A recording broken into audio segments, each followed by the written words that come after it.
ကမ္ဘာဆွဲအားကိုလွန်ဆန်ပြီးတော့လေပေါ်မြောက်နေတဲ့တိုင်လုံးကြီးကိုဘယ်သူမှအပြည့်မရှာနိုင်သေးဘူး။ဒါကတော့ဒနာကြီးနဲ့နနယ်မှုတွေရောရှက်နေတဲ့လက်ပါရှိဖျားเจ้าဖြစ်ပါတယ်။ဒီဖျားเจ้าက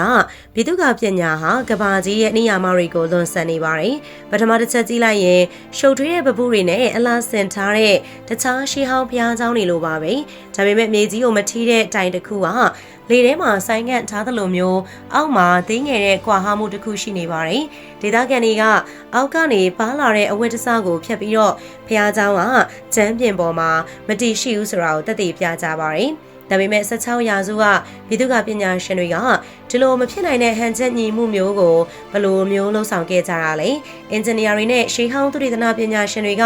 ဒီဖွဲ့စည်းပုံလေ့လာခဲ့ကြပေမဲ့ရှင်းလင်းတဲ့အဖြေတစ်ခုမှမရှိပါဘူးတချို့ကတော့ဒါဟာငလင်တန်ခံနိုင်ဖို့တမင်ရည်ရွယ်ထားတဲ့ဒီဇိုင်းဖြစ်တယ်လို့ယူဆကြပါတယ်တချို့ကလည်းသူတို့နားမလည်နိုင်တဲ့ပျောက်ဆုံးနေတဲ့ပြည်သူ့ကာနီးစနစ်တစ်ခုကိုဖော်ပြနေရလို့ယုံကြည်ကြပါတယ်ဒါကဉာဏ်ကြီးရှင်တဦးရဲ့လက်ရာလားမသိသေးတဲ့နည်းပညာတစ်ခုလားဒါမှမဟုတ်သူတို့ရဲ့နားလည်နိုင်စွမ်းကိုကျော်လွန်နေတဲ့တစ်ခုခုများလားဘာလို့များဒီတိုင်ကဆွဲငင်အားကိုလိုက်နာဖို့ညှင်းဆန်နေရတာလဲအခုအချိန်ထိဒီတိုင်လုံးကြီးရဲ့လျှို့ဝှက်ချက်ကိုတိတိကျကျဖော်နိုင်တဲ့သူမရှိသေးဘူးဖြစ်ပါတယ်ရှင်